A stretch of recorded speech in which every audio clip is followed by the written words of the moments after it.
Hola, quiero contarte una historia que transcurre en un mundo no tan diferente al nuestro, y en el cual, al igual que en la realidad encontramos mucha ficción a veces, también podemos encontrar algo de verdad.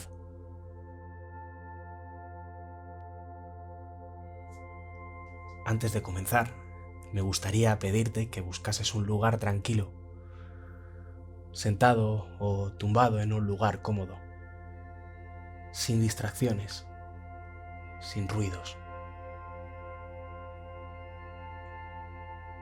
Una vez hayas encontrado ese lugar, quiero pedirte que tomes aire, que llenes tus pulmones de aire y que por favor luego lo sueltes. Una vez estés relajado y abierto para entrar en otra realidad, comenzamos.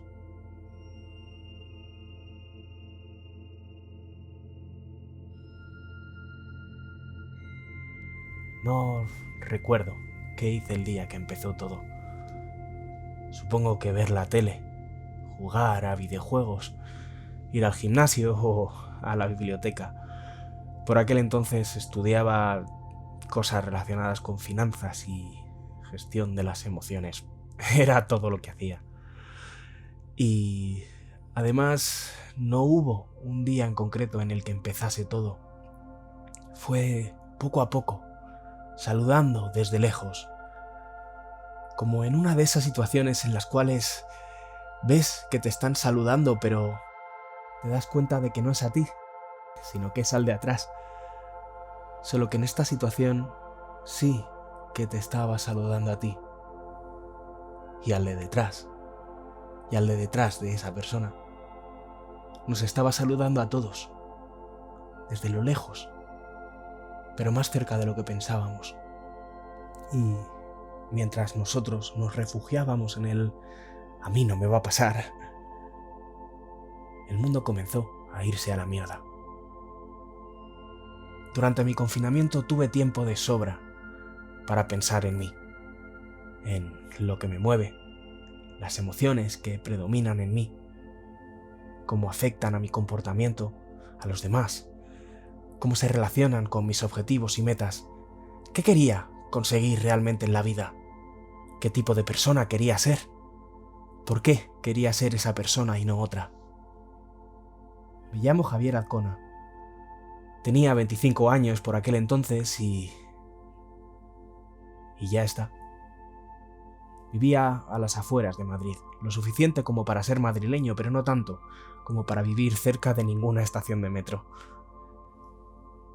Estudié ADE con Derecho en la Carlos III para ser todo un hombre de negocios.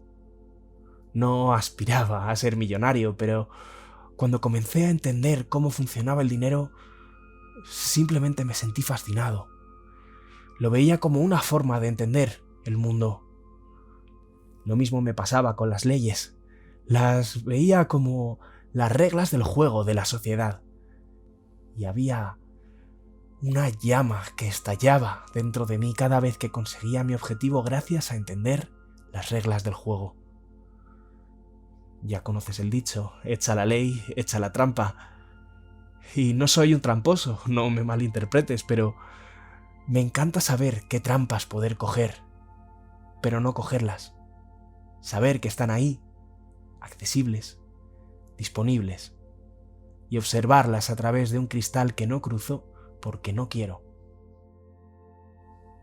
pero que veo cruzar a los demás.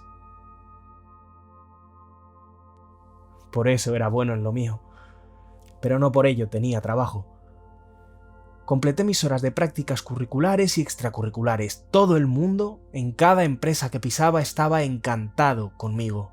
Incluso llegué a ahorrar varios miles de euros a una de esas empresas por un pequeño parrafito que alguien no reparó en leer hasta que cayó en mis manos. No vi ni un céntimo, por supuesto, ni en esa ni en ninguna otra empresa. Yo daba el 100% de mí siempre, pero Me sentía como un Aston Martin atascado en la M40 en hora punta. La oportunidad de trabajar sin experiencia previa era todo lo que recibía. Era todo lo que merecía. O al menos, esa era la idea que inconscientemente empezaba a instaurarse en mi cabeza, incluso cuando empecé a acumular experiencia. ¿Para qué contratar a un empleado si su trabajo pueden hacerlo 5 becarios? Aunque el rendimiento del trabajo de ese empleado sea mayor que los costes de su empleabilidad y también superior al rendimiento en conjunto de esos otros 5 becarios. Nadie se para a pensar en eso, así que cuando un contrato de becario acaba, comienza otro, y así indefinidamente. Mi máximo salario fue de 300 euros en una gestoría en la que todavía trabajaban con papel y bolígrafo. Y esa era mi vida. Al menos me daba para irme de copas, pero nada de Uber hasta casa. Siempre he sido muy analítico.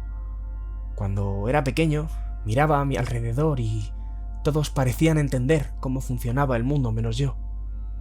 No sabía jugar al fútbol, no entendía las modas que iban y venían en el patio del colegio, no sabía hacer el pino, no sabía jugar al baloncesto tampoco. Cuando jugábamos al escondite, como siempre he sido un niño muy grande, siempre me pillaban. Y tampoco sabía jugar a los tazos. Recuerdo una compañera de clase que era capaz de pedirte un tazo prestado, apostarlo, ganar el segundo tazo, devolverte el préstamo que le habías efectuado y levantar toda una fortuna solamente con ese tazo que te había pedido prestado. Yo era de los que se comían las bolsas de patatas para conseguir su tazo. Yo seguía las modas con la intención de pertenecer a algo, con la necesidad de formar parte de algo. En clase conseguí parecer uno más antes de llegar al instituto y eso me sirvió para tener amigos, a los que me presentaba como la persona que encajaba en el lugar que encontraba en el mundo para mí, pero no como la persona que realmente era. Por dentro, donde nadie podía verme, yo les observaba, les analizaba qué hacían, por qué lo hacían, cómo decidían hacerlo. Recuerdo que antes era más sencillo. Podía leer las emociones en la cara de los demás niños.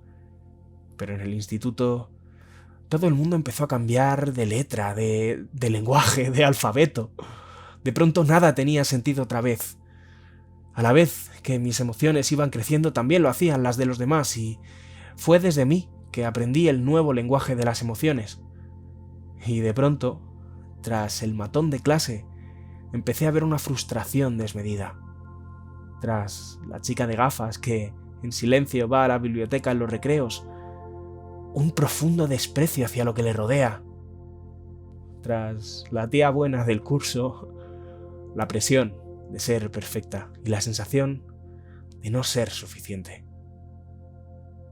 Podía leer a todos de nuevo, y recuperar ese control hizo que la ansiedad que había sufrido durante el tiempo que tardé en hacerlo menguase de alguna manera, pero cuanto más conocía el mundo, más era de lo que me daba cuenta que me faltaba por conocer.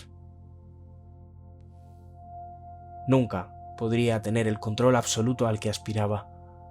Una aspiración infantil en una mente casi adulta. Una mente que llegaba a conclusiones para las que su corazón no estaba preparado. Esa necesidad de control fue lo que me llevó a estudiar ADE con Derecho. Veía la carrera como el curso final para entender el mundo de los adultos. Tenía la estúpida e infantil esperanza de que, al graduarme, entendería el mundo por fin. Y lo entiendo, o lo entendía al menos, desde la parte más superficial y teórica. También me ha interesado siempre la filosofía, pero evidentemente nunca me planteé estudiarla. Para poder plantearte la naturaleza de la existencia, primero hay que comer, y para comer se necesita dinero. ¿Cómo conseguir dinero de forma legal era el primer paso. Luego ya podría plantearme lo que me diese la gana. De hecho, un día, uno cualquiera, probablemente mirando por la ventana del autobús, me di cuenta de una obviedad. El mundo está compuesto por personas. La economía está compuesta por personas. Las leyes se crean y ejecutan por personas. Entender a las personas es la clave para entender el mundo. Siempre lo ha sido. Fue ahí cuando decidí hacer un máster en coaching e inteligencia emocional, para entender las emociones que guían a las personas, las que guían el mercado, qué mueve las decisiones, por qué unas acciones y no otras. Pero, de nuevo, llegaba a conclusiones para las que no estaba preparado. Los adultos somos adultos porque así se nos llama, pero cuando miras un poco más allá de esa fachada de madurez y saber estar que cada vez escasea más por otra parte, descubres a ese adolescente que escondía torpemente sus emociones en el instituto. Los mecanismos utilizados se habrán estilizado, pero tras ellos hay lo mismo de siempre. Y, de pronto, descubrí a niñatos de 50 años con una careta de mediana edad dirigiendo empresas, en hospitales, en colegios. Niños dando clase a niños haciendo uso de una autoridad otorgada por el tiempo, pero no por cosas como el desarrollo personal o la verdadera madurez emocional. El mundo de los adultos no era más que otro patio de recreo, disfrazado de grandes torres de negocios donde, en vez de intercambiar cromos, se intercambiaban acuerdos comerciales o deuda. Y las reglas del juego de la vida las había elegido un grupo de niños al que otro grupo de niños había elegido. A un niño que no comparte sus juguetes puedes decirle, haciendo uso de la autoridad intrínseca a tu edad de adulto, que los comparta. Y el niño puede quejarse, patalear, puede gritar, pero si eres el profesor, tiene que hacerte caso, o si no, atenerse a las consecuencias.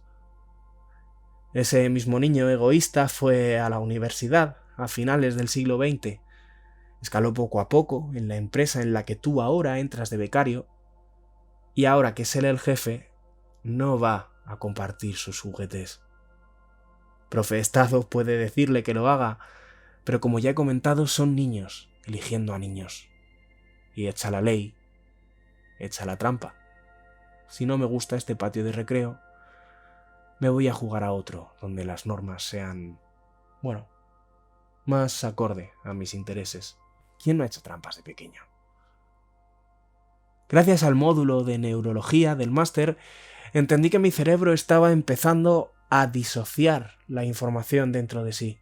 La parte racional iba a fuego, llegando a conclusiones brillantes y descifrando el código de la existencia, mientras la parte emocional se quemaba.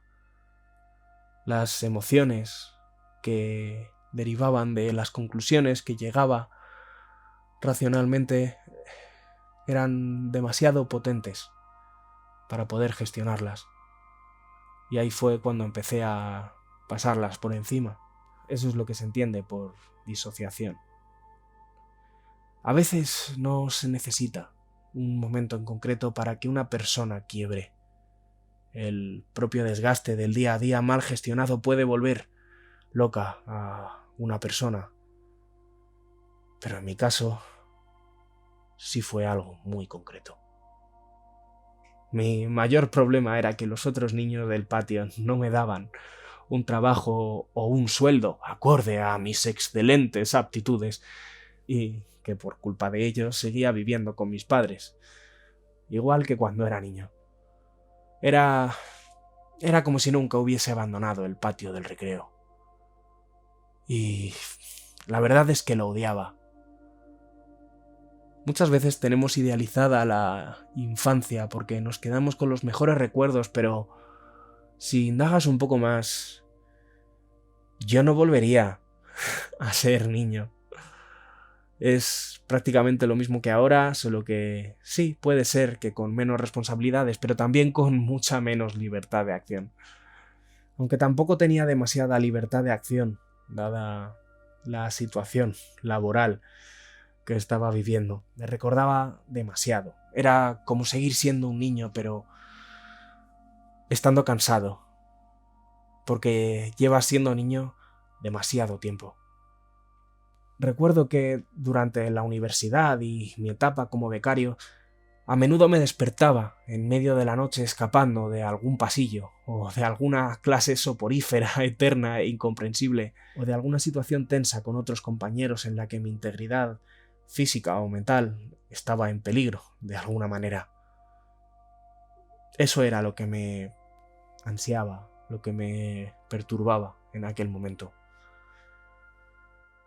Pero todo eso, toda la magnitud de esa realidad, de esa existencia, por muy frustrante que fuese, podía quedar reducida a cenizas en un solo instante y podía convertirse en un pasado que añorar. Ese cambio puede llegar en cualquier momento y de cualquier forma, como un pitido, como un golpe o como una llamada, como fue mi caso.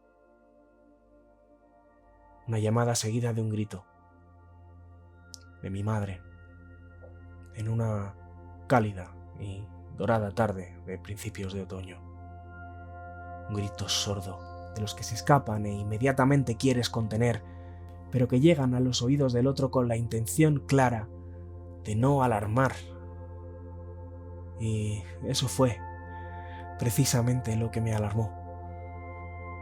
Corrí al salón y encontré a mi madre temblando, sentada en el sofá, con el teléfono todavía en la mano. «Papá», dijo. No hizo falta que explicase nada. No lo vi venir. ¿Cómo no pude verlo venir? Observo todo, analizo todo, sopeso siempre todas las posibilidades de cualquier cosa y trazo un plan para que en cada situación nada me sorprenda y siempre pueda responder de forma eficiente. ¿Por qué esto ni yo lo vi venir? Mi padre, alegoría de la honradez y del sosiego jovial, maduro pero a la vez infantil y sobre todo admirable en todos los aspectos, se había suicidado. Y yo no lo vi venir. Llevaba meses en paro, sí. Ninguna universidad o laboratorio le contrataba, sí. La crisis del 2008 seguía vigente, 10 años después en ejemplos como los de mi padre. Alguien brillante a quien nadie daba la oportunidad de brillar. En eso sentía que me parecía a él, solo que... Joder, yo soy más práctico. No habría renunciado a un trabajo por principios, y menos siendo un trabajador de mediana edad en los años 10. Fue lo que hizo mi padre. Y mi madre le apoyó en su decisión, a pesar de que nuestra economía familiar se viese duramente afectada. Pero volver al paro no fue como mi padre esperaba. Creía que estábamos mejor de lo que estábamos realmente. Y no encontró otra alternativa. Se quedó en casa y estaba atrapado en casa, sin sentirse útil, sin poder resultar de utilidad en ningún lugar. Y eso fue lo que hizo que empezase a tener ataques de ansiedad. Y al no mejorar la situación, tener ataques de pánico. Era común escuchar la puerta de casa cerrarse en plena noche y volver a abrirse tras uno de sus paseos nocturnos. Mi padre era una persona sigilosa, pero yo también. Y cuando alguien intenta moverse con sigilo, lo noto.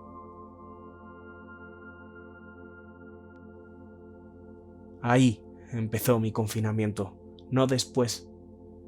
No ver venir algo tan fuerte como eso hizo que me replantease mi propia comprensión del mundo. ¿Y si el mundo que creía entender no había sido más que una ilusión? ¿En qué mundo cabía la posibilidad de algo tan horrible como lo que había pasado? ¿Por qué no era el mundo que veía? Me costó mucho tiempo y dolor admitir ante mí mismo que veía el mundo que quería ver. En mi cabeza, un mundo en el que mi padre se desmoronase no tenía cabida, así que las señales que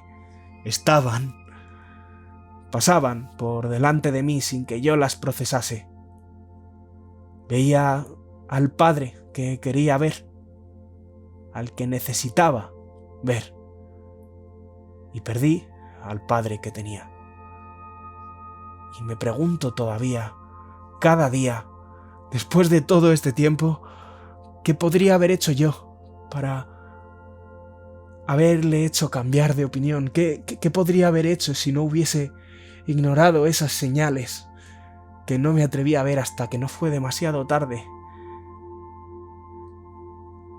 Luego descubrí un elemento que nunca me habría imaginado. Algo que le dio sentido de alguna manera, pero que por otra parte me resultaba incomprensible. Un seguro de vida. Un seguro que solucionaría todos nuestros problemas económicos, que alcanzaban una magnitud que nunca llegué a entender del todo, y que haría que los 300 euros mensuales de becario fuesen el menor de mis problemas. Sin apenas tiempo para duelos, comencé mi batalla legal contra la aseguradora, que se negaba a pagar al tratarse de un suicidio. Joder, papá, mal estábamos.